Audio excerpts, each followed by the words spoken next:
Welcome to study channel. मेरा नाम है Mohammad Kaiser. UP TGT PGT और एलटी ग्रेड नई शिक्षक भर्ती को लेकर कुछ महत्वपूर्ण अपडेट्स निकल कर आई हैं। दोनों भर्तियों पर डिस्कस करेंगे इस वीडियो में, लास्ट तक बने रहिएगा। आप लोगों को पता है दोस्तों कि जब कोई ऑथेंटिक इन्फॉर्मेशन आती है, कोई सटीक जानकारी होती है, तो मैं चैनल के माध्यम से आपको जानकारी जरूर देता हूँ। 2022 की टीजीटी पीजीटी की परीक्षा कब होगी, क्या इसको लेकर जानकारी है, नए आयोग में क्या हो रहा है, जब भी कोई अपडेट होती है तो मैं कोशिश करता हूं कि आप तक लेटेस्ट जानकारी पहुंचाई जाए। मैं दिन भर वीडियोस बनाकर आपको परेशान बिल्कुल भी नहीं करता हूं। आप जाकर चैनल का रिकॉर्ड देख सकते हैं। पिछले महीने यानी अप्रैल में पूरे महीने में मैंने सिर्फ 2 वीडियो बनाए थे, क्योंकि वो जो 2 इन्फॉर्मेशन था वो देना ज़रूरी था। अदर चैनल की तरह सुबह शाम डेली वीडियो नहीं बनाया जाता है, ये बात आप जानते होंगे यदि आप चैनल से जुड़े हुए हैं। आज कुछ महत्वपूर्ण अपडेट्स निकल कर आई है 2022 की टीजीटी पीजीटी और एलटी ग्रेड की नई भर्ती को लेकर। बताया जा रहा है कि ये दोनों जो भर्तियां हैं ये एक ही साथ, मतलब कुछ दिन आगे पीछे के अंतर में ही देखने को मिलेगा। 2022 का तो परीक्षा कराना है टीजीटी पीजीटी का, और एलटी ग्रेड की नई भर्ती का विज्ञापन निकालना है। 4 जून को आचार संहिता समाप्त हो रहा है और उसके बाद जो शिक्षक भर्तियां हैं उसमें तेज़ी देखने को मिलेगी। स्पेशली उत्तर प्रदेश में यही 2 भर्तियां हैं जो आने वाले समय में देखने को मिलेगा। एक 2022 वाली टीजीटी पीजीटी की परीक्षा और एलटी ग्रेड की नई भर्ती, ये इस साल आनी है। कब तक हो सकती है आपकी परीक्षा और एलटी ग्रेड का विज्ञापन कब तक आ सकता है, नए विज्ञापन में क्या कुछ बदलाव होने वाले हैं, इस पर भी आगे डिस्कस करेंगे। लेकिन उससे पहले एक मैं आपसे बात करना चाह रहा हूँ, बस 1 मिनट या उससे कम का ही समय लूँगा। मैं आपके लिए वर्क कर रहा हूं, यहाँ पर जो भी कोशिश होती है मेरी ऑथेंटिक इन्फॉर्मेशन इकट्ठा करने की मैं करता हूं और फिर आप तक पहुंचाता हूं। क्योंकि मैं वीडियोस काफ़ी कम बनाता हूं, इस वजह से अर्निंग काफ़ी कम होती है। आप सभी लोगों को पता है 4-5 लाख व्यूज़ पर कहीं $100 यानी 7-8 हज़ार रुपये बनते हैं।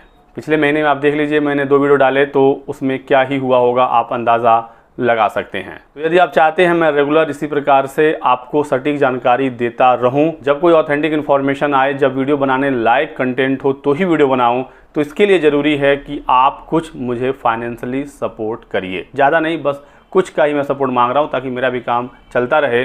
नहीं तो फिर वही होगा जो आप लगातार दिन भर वीडियोस देखते हैं, सुबह शाम लोग वीडियो डालते हैं ताकि कुछ ना कुछ व्यूज़ आ जाए और उनका कुछ अर्निंग हो सके। थोड़ा सा अजीब लग रहा है ये बात कहने में, लेकिन मजबूरी है, कहना पड़ रहा है।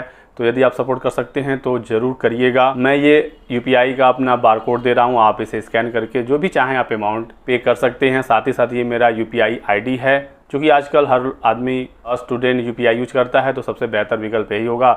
डिस्क्रिप्शन में भी मैं यूपीआई आईडी दे रहा हूँ, साथ ही साथ आपको पिन कमेंट भी मिल जाएगा।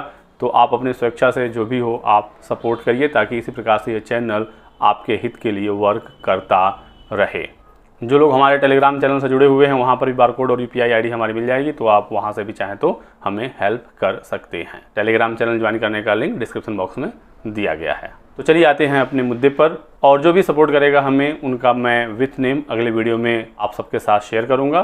तो चलिए आते हैं अपने मुद्दे पर। सबसे पहले बात करते हैं 2022 की टीजीटी पीजीटी के बारे में। 4163 पदों पर यह विज्ञापन आया था 2022 में। अगस्त 2022 में आवेदन की प्रक्रिया पूरी हो गई थी। उसके बाद इंतज़ार ही होता रहा, आज तक इसका एग्ज़ाम नहीं हो पाया। क्योंकि माध्यमिक शिक्षा सेवा चयन बोर्ड अब अस्तित्व में नहीं है, अब आपका एग्ज़ाम नए आयोग से होना है। जो भी एडेड की भर्तियां हैं, चाहे वो माध्यमिक की हो, उच्चतर की हो, वो नए आयोग से ही कराई जाएगी। तो नया आयोग दोस्तों आपको पता है कि 12 सदस्य और 1 अध्यक्ष की नियुक्ति हुई, लेकिन ये कार्यवाहक अध्यक्ष भी परमानेंट अध्यक्ष की नियुक्ति होनी है। साथ ही साथ ये अपडेट निकल कर आई है कि जब तक एग्ज़ाम कंट्रोलर की नियुक्ति नहीं हो जाती है, परीक्षा तारीखों का ऐलान नहीं होगा, और एग्ज़ाम कंट्रोलर का भी जो नियुक्ति है वो आचार संहिता के बाद यानी जून में ही हो पाएगा। कुछ और भी महत्वपूर्ण पद अभी रिक्त हैं नए शिक्षा सेवा चयन आयोग में, जैसे एग्जाम कंट्रोल मैंने आपको बताया, परमानेंट अध्यक्ष, वित्त विभाग से संबंधित पद हैं, लिपिक वगैरह के पद हैं। इन पदों पर नियुक्ति अब जून एंड तक ही हो पाएगी, और उसके बाद फिर जैसे एग्जाम कंट्रोलर आते हैं परीक्षा तारीखों का ऐलान होगा। सबसे पहले असिस्टेंट प्रोफेसर की परीक्षा होगी 2022 वाली, और फिर आपका टीजीटी पीजीटी का एग्जाम। यदि सब कुछ बहुत जल्दी हुआ, जुलाई में असिस्टेंट प्रोफेसर हो गया, तो अगस्त में टीजीटी पीजीटी वाला एग्जाम हो सकता है। डिले हुआ तो सितंबर अक्टूबर तक आप बिल्कुल मानकर चलिए कि 2022 वाली टीजीटी पीजीटी की परीक्षा होने जा रही है।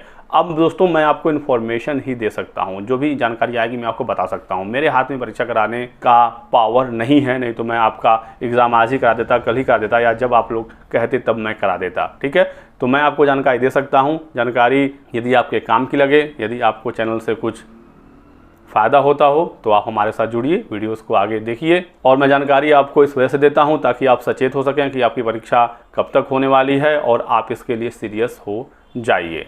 तो पहले 2 लंबित परीक्षाएं ही होंगी नए शिक्षा सेवा चयन आयोग से, उसके बाद ही कुछ विज्ञापन देखने को मिलेंगे। अभी कोई भी भर्ती नए आयोग से नहीं निकल रही है।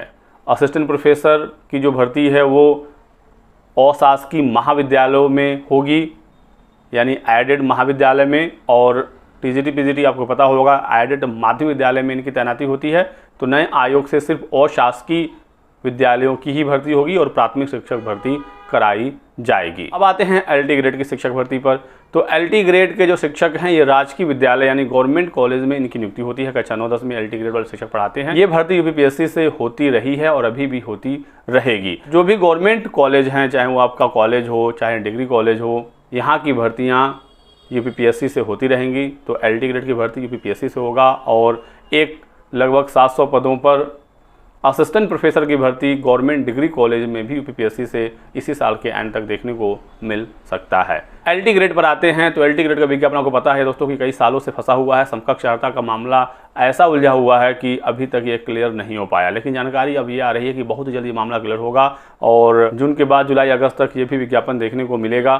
तो आप इसके लिए अब बिल्कुल सीरियस हो जाइए। 6000 पदों का रियाचन सालों पहले यूपीपीएससी को मिला हुआ है। यदि कुछ नए पद आए तो 8-9 हज़ार के आसपास पदों पर एलटी ग्रेड का नया विज्ञापन निकल सकता है और जल्द ही ये विज्ञापन आएगा, ये जानकारी निकल कर आ रही है। एलिजिबिलिटी की बात करें तो ग्रेजुएशन प्लस बीएड होता है एलटी ग्रेड की एलिजिबिलिटी। आयु सीमा 21 से लेकर 40 साल है। अपर एज लिमिट में कैटेगरी वाइज छूट मिल जाएगी। यदि आप उत्तर प्रदेश के स्टूडेंट हैं, अदर स्टेट वाले भी फाइट कर सकते हैं यूआर सीट पर, तो कोई भी दिक्कत यहाँ पर नहीं होती है।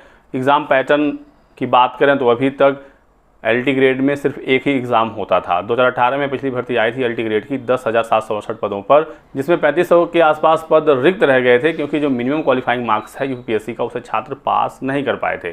तो 10,768 पदों पर 2018 में पिछली भर्ती आई थी। 6 साल का समय बीत गया, कोई एलटी ग्रेड की नई भर्ती आई नहीं। अब इस साल भर्ती एक होनी है। जो मिनिमम क्वालिफाइंग मार्क्स है वो SC ST के लिए 30% है और जनरल ओबीसी के लिए 40% है। बात कर रहे थे हम लोग एग्जाम पैटर्न का, तो पिछली बार 150 नंबर का पेपर हुआ था। इसमें 120 आपके विषय से सवाल पूछे गए थे और 30 सवाल जीएस का पूछा गया था। 2 घंटे का पेपर था, MCQ बेस्ड पेपर था। लेकिन इस बार दोस्तों बिल्कुल ये जानकारी क्लियर हो चुकी है कि अब आपके एग्ज़ाम में प्री और मेंस देखने को मिलेगा। तो ये अपडेट निकल कर आई है, बहुत बड़ा बदलाव होने जा रहा है एलटी ग्रेड में। प्री और मेंस होगा इस बार। इंटरव्यू पहले भी नहीं था, अभी भी नहीं होगा। अब प्री में क्या आएगा, मेंस में क्या आएगा, इसको लेकर अभी हमें थोड़ा इंतजार करना होगा। मेंस में हालांकि आपका विषय पूछा जाएगा, ठीक है।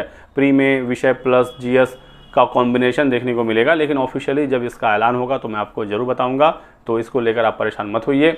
बात करें सब्जेक्ट कॉम्बिनेशन को लेकर तो इसमें कुछ बदलाव होने जा रहा है, क्योंकि दोस्तों एलटी वाले जो शिक्षक हैं और टीजीटी वाले जो शिक्षक हैं पढ़ाते सेम छात्रों को हैं। यूपी बीएड वाले बच्चों को पढ़ाते हैं, दोनों का सिलेबस पाठ्यक्रम वही है, लेकिन दोनों की अर्हता में अंतर देखने को मिलता है। जैसे टीजीटी हिंदी की योग्यता आप समझिए तो ये होता है कि आपका ग्रेजुएशन में आपका एक विषय हिंदी है और फिर इंटर में संस्कृत भी मांगते हैं और आपका बीएड है तो आप एलिजिबल हैं। साथ ही साथ टीजीटी हिंदी में एक और ऑप्शन होता है कि यदि आपने बीए में हिंदी और संस्कृत दोनों पढ़ लिया है तो फिर इंटर में आपका संस्कृत हो ना हो कोई भी फर्क नहीं पड़ता है।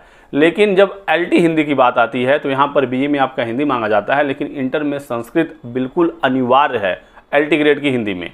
तो एलटी हिंदी की योग्यता में जो संस्कृत की अनिवार्यता है, इसको लेकर काफ़ी विवाद हुआ था पिछली बार भी 2018 में। बहुत सारे बच्चे क्वालिफाई कर लिए एग्ज़ाम, बीए में हिंदी और संस्कृत दोनों था, लेकिन इंटर में संस्कृत नहीं था और उन्हें बाहर कर दिया गया था काउंसलिंग से। बाद में ये भर्ती कोर्ट वगैरह भी गए, लेकिन राहत नहीं मिली। उनको लगा कि जब टीजीटी हिंदी में अलाउ है बीए में हिंदी संस्कृत विदाउट इंटरमीडिएट में संस्कृत, तो यहाँ पर भी अलाउ हो जाएगा, लेकिन ऐसा नहीं हुआ। तो दोनों अर्हताओं को सेम किया जाएगा ताकि आगे चलकर कोई विवाद ना हो। ऐसे ही इंग्लिश हिंदी वगैरह में, कला में, मैथ्स वगैरह में सब कुछ बिल्कुल सेम किया जा रहा है। एक बार मैं आपको बता दूं शॉर्ट में सब्जेक्ट कॉम्बिनेशन, तो इंग्लिश के लिए आपका बीए अंग्रेजी साहित्य में होना चाहिए और बीएड होना चाहिए। बीएड सब विषयों के लिए लगता है एलटी में, सिर्फ फिजिकल एजुकेशन छोड़कर, ठीक है। फिजिकल एजुकेशन के लिए बीपीएड मांगते हैं ये लोग।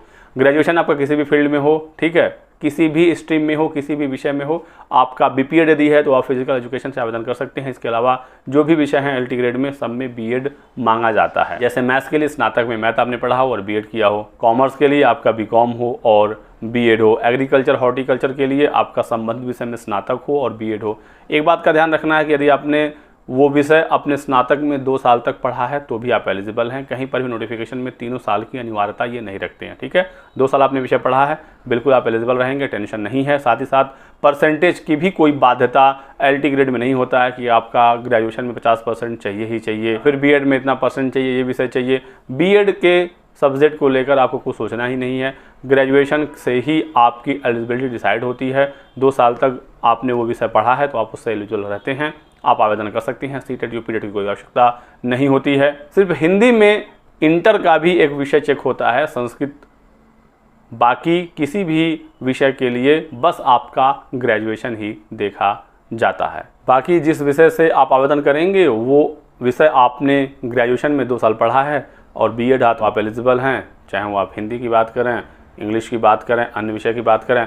एक साइंस है जिसमें सब्जेक्ट कॉम्बिनेशन देखा जाता है, जैसे कि साइंस के लिए आपका बीएससी में फिजिक्स और केमिस्ट्री पढ़ा होना चाहिए आपने 2 साल और बीएड है तो आप साइंस एलिजिबल रहेंगे। एक और विषय है सोशल साइंस यानी एसएसटी, यहाँ पर भी सब्जेक्ट कॉम्बिनेशन होता है, इसको भी आप समझ लीजिएगा। सोशल साइंस के लिए जो सब्जेक्ट कॉम्बिनेशन है वो कुछ इस प्रकार से है कि हिस्ट्री, पॉलिटी, ज्योग्राफी या इकोनॉमिक्स, इन 4 विषयों में से कोई भी 2 विषय यदि आपने बीए में यानी ग्रेजुएशन में पढ़ा है और आपका बीएड है तो आप एसएसटी से आवेदन कर सकते हैं। संस्कृत से आवेदन करने के लिए आपका बीए में संस्कृत है और बीएड है तो आप एलिजिबल हैं। आर्ट्स की बात करें तो स्नातक में आपका आर्ट एज अ सब्जेक्ट या फाइन आर्ट रहा हो और बीएड है तो आप एलिजिबल हैं। ऐसे ही म्यूजिक का है और भी अन्य विषयों का है। तो यही कुछ महत्वपूर्ण इन्फॉर्मेशन आप लोगों को देनी थी। वीडियो पसंद आया तो लाइक और शेयर करिएगा, चैनल को सब्सक्राइब कर लें और हमारे साथ बने रहें। Thanks for watching.